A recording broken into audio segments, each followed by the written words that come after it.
Hello students, I'm again back with part 2 of chapter number 8, The Great Revolt of 1857. Students, I hope you all have seen part 1 of this chapter. If not, do watch it. बेटा part 1 में हम लोग यहाँ तक पढ़ चुके हैं. Part 2 हम स्टार्ट करेंगे इस टॉपिक से, other centres of the revolt. अगर पार्ट 1 का वीडियो आपने देखा होगा तो आपको पता होगा कि ये रिवोल्ट स्टार्ट हो चुका था, है ना. हम लोगों ने देखा बैराकपुर में मंगल पांडे को कैसे फांसी हुई, फिर मेरठ में रिवोल्ट स्टार्ट हुआ, फिर मेरठ से जो सिपाही थे वो दिल्ली पहुंच गए, है ना. अब मेरठ, दिल्ली, बैराकपुर के अलावा और कहाँ पर भी रिवोल्ट हो रहा था वो सेंटर्स को हम जानेंगे. तो बेटा ये जो रिवोल्ट था ये बहुत सारे रीजंस में स्प्रेड किया, फैला. इसे सपोर्ट मिला सारे डिपोज्ड नॉबल्स का, लैंडलॉर्ड्स का. वो नॉबल्स जिनका राजपाट अंग्रेजों ने हत्या लिया था, वो लैंडलॉर्ड्स जिनके प्रिविलेजेस ब्रिटिशर्स ने ख़त्म कर दिए थे, जिनकी ज़मीनों को किसी और को दे दिया था, वो सब सपोर्ट में आ गए. जो आर्टिशन थे, जिनका पूरा के पूरा आर्ट बर्बाद करने के लिए सिर्फ और सिर्फ अंग्रेज ही जिम्मेदार थे, वो भी इस क्रांति में आए, इस रिवोल्ट का पार्ट बने. पीजेंट्स, उन्हें बहुत टैक्स देना पड़ रहा था तो वो भी गुस्से में थे, वो भी आ गए. तो ऑल इन ऑल अब ये सिपाही म्यूटनी नहीं रह गई है कि सिर्फ सिपाही हैं जो इस रिवोल्ट का पार्ट बन रहे हैं. तभी तो हमारे इंडियन हिस्टोरियन इसे फर्स्ट वॉर ऑफ इंडिपेंडेंस कहते हैं और इस बात को डिस्कार्ड करते हैं कि ये सिपाही म्यूटनी थी, जो ब्रिटिशर्स का फेवरेट टॉपिक है. ऐसा गलत है बेटा, क्योंकि इसमें तो पीजेंट्स भी आ गए हैं, आर्टिशंस भी आ गए हैं, नॉवेल्स भी हैं, लैंडलॉर्ड्स भी हैं. तो कैसे हुई ये सिपाही म्यूटनी? हो ही नहीं सकती. चलो, however it was not all India in character. बेटा देखो, आज हमारे पास कम्युनिकेशन के इतने फास्टेस्ट मीडियम अवेलेबल हैं कि आप किसी भी छोटे इवेंट को पैन इंडिया बना सकते हो, पर उस टाइम में नहीं थे, है ना. तो ये प्रॉब्लम है, और भी प्रॉब्लम रही होंगी. तो हम ये बोल सकते हैं कि ये इंडिया के डिफरेंट पॉकेट्स में तो रहा, पर फिर भी पूरे इंडिया के लोग इसमें इन्वॉल्व नहीं थे. It was not all Indian character, पूरा इंडिया इसमें इन्वॉल्व नहीं था. जैसे पंजाब, राजस्थान, बंगाल, डेक्कन, ये तो ऑलमोस्ट अनअफेक्टेड रहे. किससे? इस क्रांति से. बेटा तो मेरठ और दिल्ली के बाद ये रिवोल्ट स्प्रेड होता है कानपुर में, लखनऊ में, लखनऊ बोले तो अवध, झांसी, ग्वालियर, बरेली, आरा. इतने स्टेशंस के नाम आपको याद रखने हैं कि मेरठ और दिल्ली के बाद ये रिवोल्ट कहाँ कहाँ फैला. कानपुर, लखनऊ बोले तो अवध, झांसी, ग्वालियर, बरेली, आरा. अब हम कानपुर को पढ़ लेते हैं पहले कि कानपुर का क्या सीन था बेटा. तो जो नाना साहब थे वो बहुत ज़्यादा डिसकंटेंट थे, असंतोष व्यक्त कर रहे थे. किसके खिलाफ? अंग्रेज़ों के खिलाफ. अंग्रेज़ों से वो बहुत दुखी थे. क्यों दुखी थे? क्योंकि वो पेशवा बाजीराव टू के बेटे थे. और कैसे बेटे थे बेटा? अडॉप्टेड सन थे. तो अंग्रेज़ों ने कहा कि भाई हम तुम्हें राजपाट नहीं देंगे, नहीं तो तुम्हें पेंशन देंगे. क्यों नहीं देंगे? क्योंकि तुम अडॉप्टेड सन हो. तो कानपुर में नाना साहेब बहुत ज़्यादा डिसकंटेंट थे, जो कि बेटे थे किसके? पेशवा बाजीराव टू के. इन्होंने रिवोल्ट किया कानपुर में. तात्या टोपे, अजीमुल्ला खान, इन्होंने इनकी ट्रूप्स को लीड किया. दिसंबर 1857 में ब्रिटिशर्स ने कानपुर को कैप्चर कर लिया. नाना साहेब नेपाल भाग गए. तात्या टोपे और अजीमुल्ला बाद में पकड़ा गए और उन्हें मार दिया गया. फिर से ध्यान से सुनो, जो नाना साहेब थे बहुत ज़्यादा डिसकंटेंट थे, असंतोष व्यक्त कर रहे थे. किसके खिलाफ? ब्रिटिशर्स के खिलाफ. क्यों कर रहे थे भाई? क्योंकि ब्रिटिशर्स इन्हें पेंशन देने को रेडी नहीं थे. किसकी पेंशन? इनके पापा की पेंशन, पेशवा बाजीराव. क्या कारण देकर पेंशन नहीं दिया जा रहा था? कि भाई आप अडॉप्टेड सन. तो इन्होंने रिवोल्ट किया कानपुर में. इन्हें सपोर्ट किया तात्या टोपे और अजीमुल्ला खान ने, ठीक है. पर एट दी एंड कानपुर को ब्रिटिशर्स ने कैप्चर कर लिया. नाना साहेब भागकर नेपाल चले गए. तात्या टोपे, अजीमुल्ला खान बाद में पकड़े गए और मार दिए गए. हम लखनऊ की बात करेंगे बेटा. तो लखनऊ में जो बेगम हज़रत महल थी, जो कि वाइफ थी वाजिद अली शाह की, ठीक है. बेगम हज़रत महल किसकी वाइफ थी? वाजिद अली शाह. और वाजिद अली शाह को तो मिस गवर्नेंस का हवाला देते हुए कि भाई आप अपने राजपाट को संभाल नहीं पा रहे हो, इसका हवाला देते हुए कहाँ भेज दिया गया था? बाहर कर दिया गया था, है ना. मतलब अवध से उन्हें बाहर कर दिया गया था, जिसकी वजह से लखनऊ में क्या हुए, रिवोल्ट हुए। और बेगम हजरत महल को हेल्प कौन कर रहा था बेटा, जितने भी दूसरे रिबेल लीडर थे, जैसे मौलवी अहमदुल्ला शाह जो फैज़ाबाद के थे, वो इन्हें हेल्प कर रहे थे, और बहुत सारे दूसरे भी लीडर थे जिन्होंने बेगम हजरत महल को हेल्प किया। मार्च 1858 तक जो ब्रिटिशर्स थे उन्होंने लखनऊ को भी कैप्चर कर लिया। बेगम हजरत महल भी नेपाल चली गई, और मौलवी अहमदुल्ला कंटिन्यू करते रहे फाइट जब तक उन्हें मार नहीं दिया गया। असैसिनेशन का मतलब होता है जब आप किसी भी पॉलिटिकल पोजीशन में किसी व्यक्ति को मारते हो ना, वो पॉलिटिकल पोजीशन को अगर होल्ड करता होगा और उसका अगर मर्डर हो जाता है तो उसे असैसिनेशन कहते हैं। ठीक है। तीसरा हम पढ़ेंगे आरा को। तो आरा में थे कुंवर सिंह ऑफ जगदीशपुर, ये रिवोल्ट को लीड कर रहे थे। आरा कहाँ पर है बेटा, बिहार में। बिहार के आरा में जगदीशपुर के कुंवर सिंह इस रिवोल्ट को लीड कर रहे थे। तो बेटा देखो, इन्होंने ऑर्गेनाइज़ किया रिबेल ग्रुप्स को इंडिया के डिफरेंट पार्ट से, सेंट्रल इंडिया से, यूपी से और बिहार के बहुत सारे पार्ट को फ्री करा लिया। He died of war wounds, इनकी डेथ हो गई वॉर वूंड से। वॉर करते टाइम इन्हें जो जख्म लगे ना, वूंड्स का मतलब होता है घाव, जख्म, उससे इनकी डेथ हो जाती है अप्रैल 1858 में। अब हम बेटा बरेली को पढ़ेंगे। तो बरेली में खान बहादुर खान ये रिवोल्ट को लीड कर रहे थे। इस रिवोल्ट को सप्रेस किया गया मई 1858 में, जब ब्रिटिशर्स ने बरेली को कैप्चर कर लिया। बेटा अब हम पढ़ेंगे झांसी और ग्वालियर को। तो जो रानी लक्ष्मीबाई थी उन्होंने रिबेल्स को ज्वाइन किया। क्यों ज्वाइन किया बेटा, क्योंकि जो पॉलिसी थी लॉर्ड डलहौजी की जो पॉलिसी थी डॉक्ट्रिन ऑफ लैप्स, उसके अंतर्गत क्या होता था, अगर आपका खुद का बायोलॉजिकल बेटा नहीं है, आपने किसी बच्चे को अडॉप्ट किया है, तो अंग्रेज बोलते थे हम अडॉप्टेड सन को जो आपकी किंगडम है उसको ट्रांसफ़र नहीं होने देंगे। ठीक है, अनटिल अनलेस उस अडॉप्शन को हमने कंफर्म किया हो। तो रानी लक्ष्मीबाई ने भी, उनके जब अपने बच्चे की डेथ हो जाती है तो वो एक बच्चे को अडॉप्ट कर लेती हैं। तो अंग्रेज बोलते हैं कि हम झांसी की थ्रोन का इनहेरिटेंस उस अडॉप्टेड बच्चे को नहीं देंगे, ये तो पॉलिसी है हमारी डॉक्ट्रिन ऑफ लैप्स, और अब आपका झांसी हमारा हुआ। तो झांसी की रानी लड़ी भाई कि ऐसा कैसे कर सकते हैं आप, ये तो गलत है, ये नहीं करना चाहिए आप लोगों को। और फाइनली वॉर होता है किस किस के बीच में, रिवोल्ट कर देती हैं झांसी की रानी, अंग्रेजी सेना झांसी की सेना के बीच में लड़ाई होती है। ये कैप्चर कर लेती हैं ग्वालियर के फोर्ट को, किसकी हेल्प से, तात्या टोपे की हेल्प से, और मराठा को, जो मराठा चीफ थे सिंधियास, उनको वहाँ से बाहर निकाल देती हैं।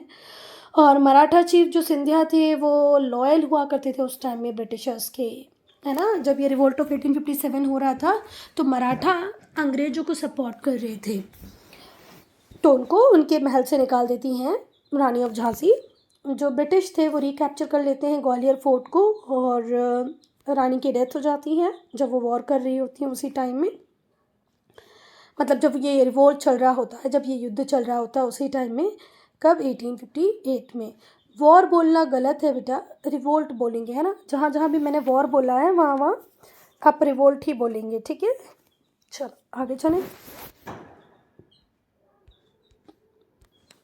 ब्रिटिशर्स ने जितने भी रिबेल्स थे, वो सारे लोग जो रिवोल्ट कर रहे थे, उन्हें रूथलेसली ट्रीट किया, क्योंकि ब्रिटिशर्स को एक बात तो समझ में आ गई थी कि भाई अगर ये लोग अपनी वाली पे आ जाएंगे तो हमें भगा ही देंगे, तो बेटर है इसको इस तरीके से सप्रेस करो कि इसकी मेमोरीज इस तरीके से लोगों के दिमाग में रहे कि फर्दर ये कोई रिवोल्ट ना करें। तो उन्होंने रिबेल्स को डील किया रूथलेसली, बहुत ही बुरे तरीके से। जब पूरा रिवोल्ट सप्रेस हो गया तो जो गवर्नर जनरल थे लॉर्ड कैनिंग, उन्होंने एक प्रोक्लेमेशन इशू किया और कहा कि हम सारे रिबेल्स को पार्डन कर रहे हैं, माफ़ी दे रहे हैं, पार्डनिंग ऑल रिबेल्स, जितने भी रिबेल्स थे हम सबको माफ़ी दे रहे हैं, सिर्फ उनको माफ़ी नहीं देंगे जिन्होंने ब्रिटिश सब्जेक्ट्स को किल किया। अगर आपने किसी भी ब्रिटिशर्स को मारा होगा तो आपको माफ़ी नहीं मिलेगी, बस आप ऑर्डिनरी तरीके से सिर्फ इस रिवोल्ट का पार्ट थे तो आपको माफ़ी मिल जाएगी। तो ब्रिटिशर्स ने रूथलेसली इस रिबेल्ट को पूरी तरीके से सप्रेस किया रिवोल्ट ख़त्म होने के बाद में गवर्नर जनरल लॉर्ड कैनिंग ने एक प्रोक्लेमेशन, एक घोषणा की कि हम सारे रिबेल्स को माफ़ करें, सिर्फ हम उन्हें माफ़ नहीं कर पाएंगे जिन्होंने कहीं ना कहीं किसी ब्रिटिश ऑफिसर को मारा है। अब ये बहुत बड़ा क्वेश्चन मार्क है कि इतना बड़ा रिवोल्ट होने के बाद भी हम उस टाइम इंडिपेंडेंट क्यों नहीं हुए। इतने से मुट्ठी भर ब्रिटिशर्स थे और हम लोग इतने सारे थे, फिर भी हम जीते क्यों नहीं। तो पहले ऐसे ही सुन लो बेटा, देखो यहाँ पर किसी का भी कोई कॉमन एम नहीं था। झांसी की रानी झांसी के लिए लड़ रही थी, तो कोई अपनी पेंशन लेने के लिए लड़ रहा था, तो कोई अपने एरिया को फ्री कराने के लिए लड़ रहा था, पीजेंट्स टैक्स नहीं देने के लिए लड़ रहे थे, तो लैंडलॉर्ड्स इस बात के लिए लड़ रहे थे कि हमारे प्रिविलेजेस छीन लिए गए।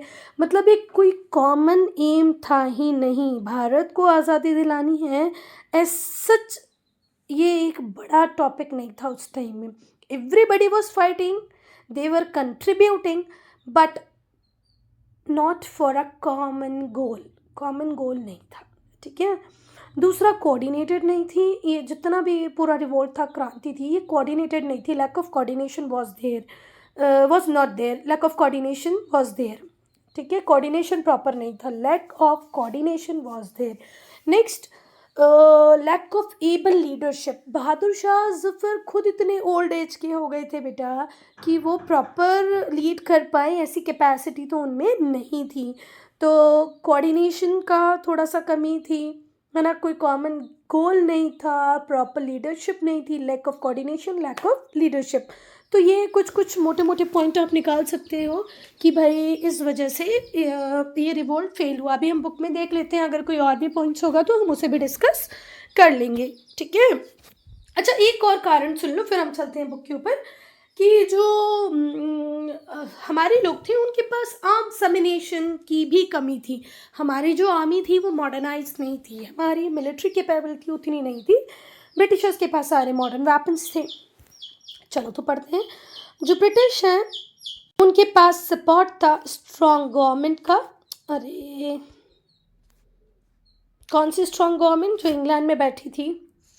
तो वो ब्रिटिशर्स जो इंडिया में थे उन्हें कहाँ से भी सपोर्ट मिल रहा था? इंग्लैंड से सपोर्ट मिल रहा था, ठीक है। इसके अलावा इनके जो एडमिनिस्ट्रेटिव सेंटर्स इंडिया में भी थे वो प्रॉपरली कनेक्टेड थे, रेलवे से, रोड से, टेलीग्राफ लाइन से, ठीक है। तो इन्हें कोऑर्डिनेशन में भी हेल्प नहीं हो रही थी, क्योंकि उस टाइम भी इनके पास टेलीग्राफ था, ये अर्जेंट मैसेजेस को ट्रांसमिट कर सकते थे रोड से, रेलवे से, ये प्रॉपरली कनेक्टेड थे।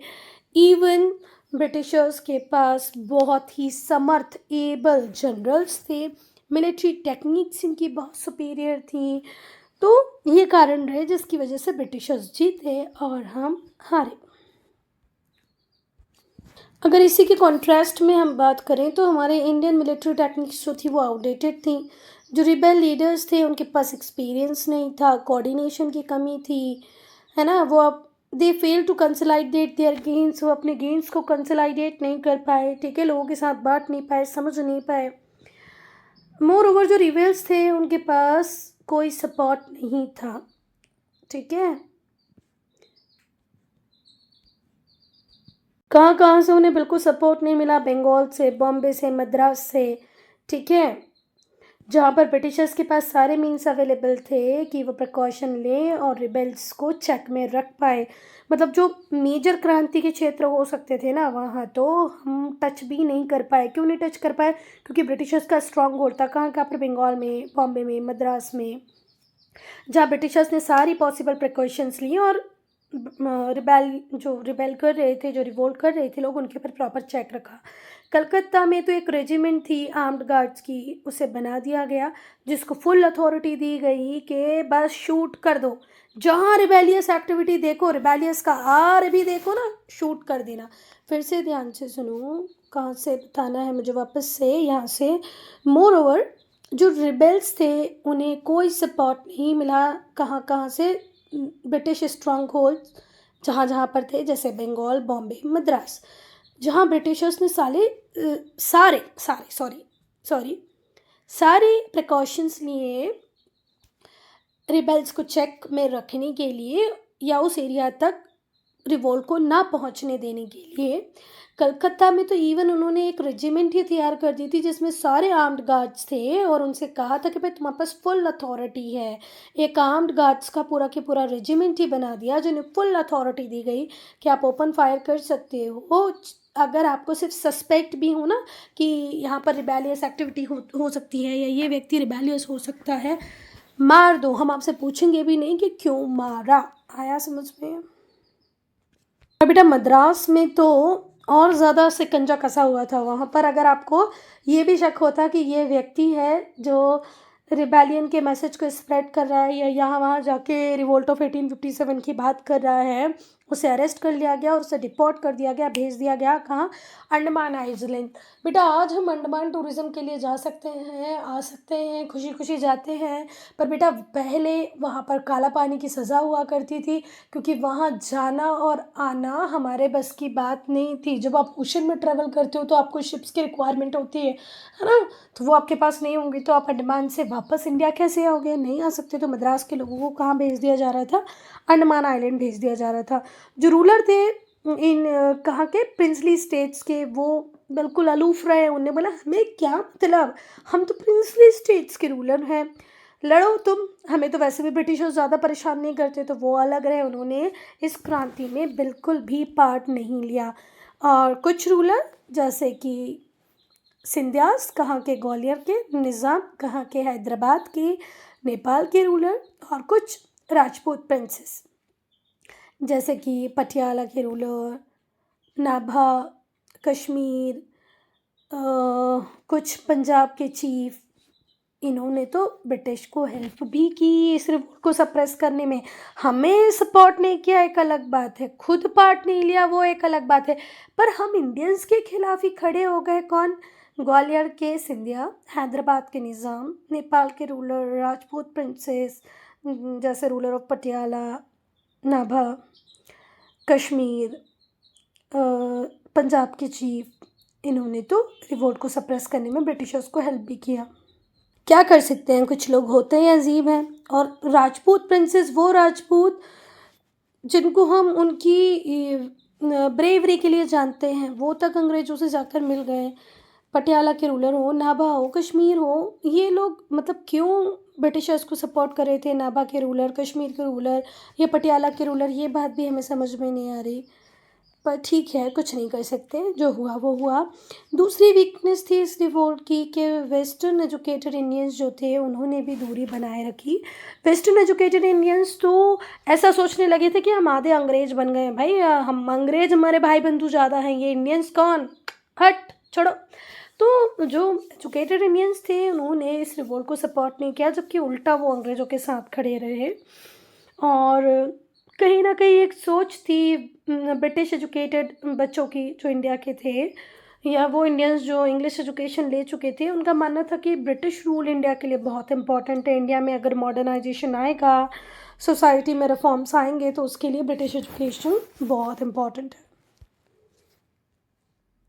अब हम पढ़ेंगे नेचर ऑफ द रिवोल्ट। भाई ये जो विद्रोह हुआ, ये जो रिवोल्ट हुआ, इसका नेचर कैसा था? तो जो रिवोल्ट था 1857 का, उससे कुछ लोग सिपाही म्यूटनी भी कहते हैं। और सिपाही म्यूटनी वाले कहने वाले कौन है? ब्रिटिश अथॉरिटीज़, ब्रिटिश हिस्टोरियंस, जबकि इंडियन हिस्टोरियंस इसे कहते हैं फर्स्ट वॉर ऑफ इंडिपेंडेंस। तो अब हम पढ़ेंगे रिवोल्ट के नेचर को। तो सिपाही म्यूटनी कुछ लोग कहते हैं, कुछ लोग फर्स्ट वॉर ऑफ इंडिपेंडेंस कहते हैं, क्योंकि ये रिवोल्ट की स्टार्टिंग म्यूटनी से हुई थी। सिपाहियों ने विद्रोह कर दिया था, पर जल्दी ही ये पॉपुलर रिवोल्ट में कन्वर्ट हो गया। डिफरेंट सेक्शन ऑफ सोसाइटी इसमें ज्वाइन करने लग गए। लैंडलॉर्ड्स भी थे, ज़मींदार भी थे, पीजेंट्स भी थे, आर्टिशन भी थे, इवन रूलर्स भी थे। तो ये सारे लोग इसमें पार्ट लेने लगे। और साथ ही साथ हमने देखा कि एस्टिमेटेड एक बात है कि 1,50,000 लोग इस रिवोल्ट में किल हुए, जिसमें से कि 1 लाख तो सिविलियन ही थे। तो आप इसको सिपाही म्यूटनी तो नहीं कह सकते भाई। सिपाही म्यूटनी में जनरल पब्लिक का, सिविलियंस का क्या काम? पर सिविलियंस मारे गए, 1.5 में से 1 लाख तो अकेले सिविलियंस ही थे, तो इसे सिपाही म्यूटनी कहना तो बिल्कुल गलत होगा। इसे ध्यान से सुनो, इसे हम फर्स्ट वॉर ऑफ इंडिपेंडेंस हवा में नहीं कहते, कुछ तथ्यों के आधार पर कहते हैं। वो तथ्य ही है कि भाई इस रिवोल्ट में ऐसा माना जाता है कि 1.5 लाख लोग मारे गए, पर उस 1.5 लाख में 1 लाख कौन ही थे? सिविलियंस। पर इस वॉर में हम हारे, उसकी एक इम्पॉर्टेंट वजह थी, एक महत्वपूर्ण कारण ये था कि अभी तक हमारे दिमागों में नेशनलिज्म उस तरीके से डेवलप नहीं हुआ था जिसकी रिक्वायरमेंट थी। पैन इंडिया कोई कंसेप्ट नहीं था, अपनी अपनी टेरिटरी का लालच जरूर था लोगों को, पर पैन इंडिया कोई कंसेप्ट नहीं था। ठीक है, ऑल दो the concept of loyalty towards the country के टूवर्ड्स लॉयल्टी अभी उस तरीके से डेवलप नहीं हुई थी, या ये मान लो कि डेवलप ही नहीं हुई थी। इंडियंस जो थे वो यूनाइट तो हो गए थे बहादुर शाह जफ़र के अंदर शॉर्ट टाइम के लिए। ठीक है, किसको पाने के लिए? आज़ादी को पाने के लिए। किससे आज़ादी? ब्रिटिश रूल से। ठीक है, तो ये जो आर्ग्यूमेंट है ये सपोर्ट करता है कि रिवोल्ट वॉर ऑफ इंडिपेंडेंस था, ये सिपाही म्यूटनी नहीं थी। फिर से ध्यान से सुनो कि अब तक हम 1857 का रिवोल्ट कर रहे थे, 1858 में रिवोल्ट ख़त्म भी हो गया, पर यहाँ पर हमने देखा कि कंट्री के टूवर्ड्स लॉयल्टी का जो कंसेप्ट होता है वो अभी तक डेवलप प्रॉपर नहीं हुआ था। इंडियंस यूनाइट ज़रूर हो गए थे बहादुर शाह जफ़र के लीडरशिप के अंदर शॉर्ट पीरियड के टाइम में आज़ादी लेने के लिए, है ना। और ये आर्ग्यूमेंट बस काफ़ी है ये बोलने के लिए कि भाई ये सिपाही म्यूटनी नहीं है, ये क्या है? भारत की आज़ादी के लिए की गई पहली लड़ाई। अब हम रिवोल्ट के रिजल्ट्स को पढ़ेंगे। तो ये जो रिवोल्ट था ये मार्क करता है किसको? ईस्ट इंडिया कंपनी के रूल को। बेटा 1857 का वॉर हम हारे, इसमें कोई डाउट नहीं है, पर फिर भी हम जीते, हम विनर रहे। क्यों? क्योंकि हमने ब्रिटिश ईस्ट इंडिया कंपनी के रूल को ख़त्म कर दिया। इसके बाद 1858 से सीधे कौन हमारे ऊपर रूल करने लगा? British crown. किसका रूल था बेटा? ब्रिटिश क्राउन, रानी सीधे रूल कर रही थी। तो समझ में आया हम जीते क्यों? क्योंकि हमने इस रिवोल्ट में ब्रिटिश ईस्ट इंडिया कंपनी के रूल को ख़त्म कर दिया। सीधे अब हमें रूल कर रहा था कौन? British crown. तो बेटा ये वो प्रोमिनेंट एरिया है जहाँ पर हम देखते हैं कि फर्स्ट वॉर ऑफ इंडिपेंडेंस का इम्पैक्ट हमने सबसे ज़्यादा देखा। क्रांति की शुरुआत तो करने वाले यहाँ से थे कौन? मंगल पांडे, पर फिर ये इस एरिया में स्प्रेड हुई। ठीक है, पूरा एडमिनिस्ट्रेशन किसके पास आ गया था बेटा? ब्रिटिश इंडियन टेरिटरीज का 1858 ब्रिटिश क्राउन के पास आ गया था। फिर बेटा एक कैबिनेट रैंक का मिनिस्टर जिसे हम कहते हैं secretary of state for India, उसे चार्ज दे दिया गया पूरे इंडिया के पॉलिटिकल अफेयर्स का। मतलब वो पूरा इंडिया जिसके ऊपर ब्रिटिश रूल एस्टेब्लिश हो गया था, अब उसकी देखरेख कौन करेगा? एक कैबिनेट रैंक का मिनिस्टर जिसे कहा गया secretary of the state of India. आई इतनी बात समझ में? क्या बोला मैंने? देखो अब ब्रिटिश क्राउन सीधे रूल करेगा तो रानी तो यहाँ दिन रात आएंगी नहीं, जाएंगी नहीं, देखेंगी नहीं, उनके पास अपने बहुत काम है। तो ये कैबिनेट रैंक का मिनिस्टर जिसे कहा गया secretary of state for India, उसे इंचार्ज बना दिया गया कि भाई ब्रिटिश पॉलिटिकल अफेयर्स जो इंडिया के होंगे उसके लिए अब आप रिस्पॉन्सिबल हैं। ठीक है, पार्लियामेंट के लिए आप रिस्पॉन्सिबल रहेंगे। पार्लियामेंट में जब भी इंडिया से रिलेटेड कोई बात होगी जवाब कौन देगा? ये ही कैबिनेट रैंक का मिनिस्टर जिसे कहा गया है secretary of state for India. जो गवर्नर जनरल था अंडर द कंपनी के अंदर में बेटा एक पोजीशन हुआ करती थी जिस पोजीशन को हम कहते थे गवर्नर जनरल। जैसे रिचर्ड वेल्सले, लॉर्ड डलहौजी, ये सब कौन थे? गवर्नर जनरल ही थे ना। लॉर्ड कैनिंग गवर्नर जनरल थे।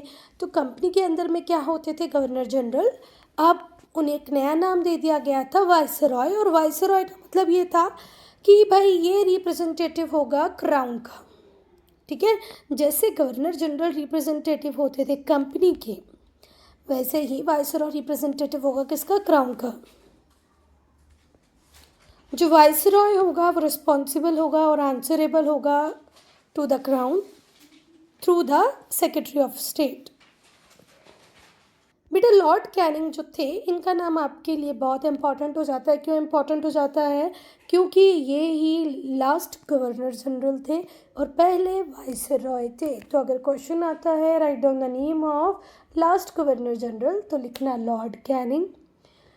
First viceroy of India Lord Canning. और अगर एक क्वेश्चन ऐसे आ जाए कि who was the governor general of India at the time of revolt of 1857, तो क्या ही आंसर होगा, लॉर्ड कैनिंग।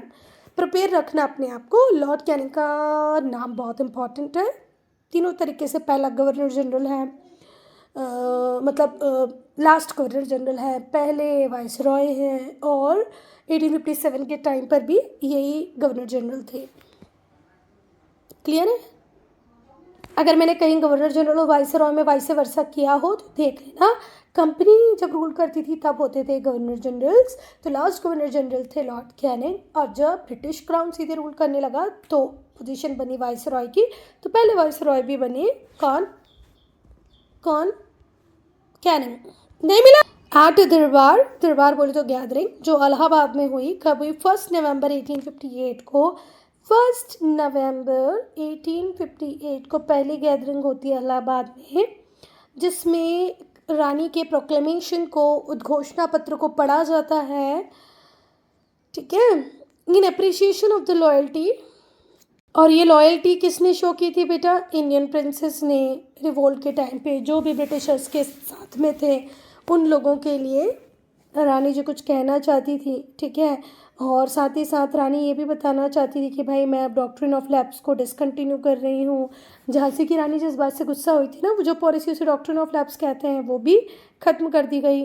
रानी के उद्घोषणा पत्र में साफ साफ लिखा था कि फर्दर कोई टेरिटरी को हम एनेक्स नहीं करेंगे। ये प्रॉमिस के फॉर्म में किसने कहा, रानी ने कहा, लिखवाया अपने प्रोक्लेमेशन में कि भाई अब डॉक्ट्रिन ऑफ लैप्स खत्म हो रही है, नई किसी भी टेरिटरी को अब ब्रिटिश एनेक्स नहीं करेंगे। इवन रानी ने ये भी प्रॉमिस किया कि हम इंडियन रिलीजन में, सोशल कस्टम में कोई इंटरफेरेंस नहीं करेंगे। सती प्रथा हो, पर्दा प्रथा हो, चाइल्ड मैरिज हो, विडो रीमैरिज हो, जो हो गया वो हो गया। फर्दर नॉन इंटरवेंशन की पॉलिसी को हम ऑप्ट करेंगे। इसका मतलब ये था कि जो ब्रिटिश थे अब वो बिल्कुल भी इंटरेस्ट नहीं लेंगे सोशल और रिलीजियस रिफॉर्म में। ठीक है, और उन्हें लगने लगा था कि भाई अगर हम इनके सोसाइटी में, इनके धर्म में इंटरफेयर नहीं करेंगे तो जो ऑर्थोडॉक्स सेक्शन है सोसाइटी के, जो ऑर्थोडॉक्स हिंदूज़ हैं, ऑर्थोडॉक्स मुस्लिम हैं, वो हमें सपोर्ट करने लग जाएंगे। ऐसा रानी का मानना था। और ज़मींदार्स की लॉयल्टी को जीतने के लिए जो ब्रिटिशर्स थे उन्होंने कहा कि भाई ज़मीनों पे अब आपके ही ट्रेडिशनल राइट रहेंगे। उन्हें टाइटल्स, ऑनर्स दे दिए कि भाई ये ज़मीन आपकी, बस आप टैक्स भरते रहना। हैंसफोर्थ जो ब्रिटिश थे उन्होंने policy of divide and rule को शुरू किया, जिससे कि इंडियंस जो हैं अभी यूनाइट ना हो पाए। देखो अब इतना अपीस करने के बाद कि भाई हम ये नहीं करेंगे, वो नहीं करेंगे, धर्म में नहीं बोलेंगे, टेरिटरी को एनेक्स नहीं करेंगे, एक बात उनके दिमाग में हमेशा से थी, अब हमें दूसरे तरीके से काम करना है। और वो दूसरा तरीका ये है कि इंडिया में डिफरेंट कास्ट हैं, डिफरेंट कम्युनिटीज़ हैं, डिफरेंट रिलीजन हैं, क्यों ना हम इन्हें आपस में लड़वा दें, जिससे कि इनके अंदर कभी यूनिटी बने ही नहीं। यूनिटी बनेगी नहीं तो ये रिवोल्ट करेंगे नहीं। They followed a policy of deliberate discrimination. इन्होंने जानबूझकर, डेलीब्रेट का मतलब होता है जानबूझकर, डिस्क्रिमिनेशन किया, भेदभाव किया मुस्लिम कम्युनिटी के अगेंस्ट में। ठीक है, कि भाई अब रिवोल्ट हो ही ना। रिवोल्ट के सारे प्रॉस्पेक्ट्स को रिमूव करने के लिए जो आर्मी थी उसे रीऑर्गेनाइज किया गया। ठीक है, जिससे कि अब आर्मी में जो लोग रहे वो ब्रिटिश कंट्रोल वाले ही हों। इस तरीके से आर्मी को रीऑर्गेनाइज किया कि ब्रिटिश सोल्जर्स के नंबर को बढ़ाया गया, इंडियन सोल्जर्स के नंबर को कम किया गया। अवध, यूपी, जहाँ जहाँ पे रिवोल्ट बहुत इंटेंस था वहाँ के लोगों को सिपाही अब फर्दर रिक्रूटमेंट के लिए उन्हें एक बेस्ट ऑप्शन नहीं समझा गया। पठान, गुरखा, पंजाबी, इन लोगों को आर्मी में लाया गया। जो प्रपोर्शन था यूरोपियन सोल्जर्स और इंडियन सोल्जर्स, यूरोपियन सोल्जर्स का ऑन इंडियन सोल्जर्स वो बढ़ा दिया गया। जैसे पहले ऐसा होता था कि 1 यूरोपियन सोल्जर्स 2 इंडियन, तो अब ऐसा नहीं रहा। अब भैया यूरोपियन सोल्जर्स ज़्यादा होंगे, इंडियन सोल्जर्स कम होंगे। जो प्रोपोर्शन था यूरोपियन सोल्जर्स का टू इंडियन सोल्जर्स, उसे इंक्रीज़ कर दिया गया, मतलब यूरोपियन सोल्जर्स ज़्यादा होंगे।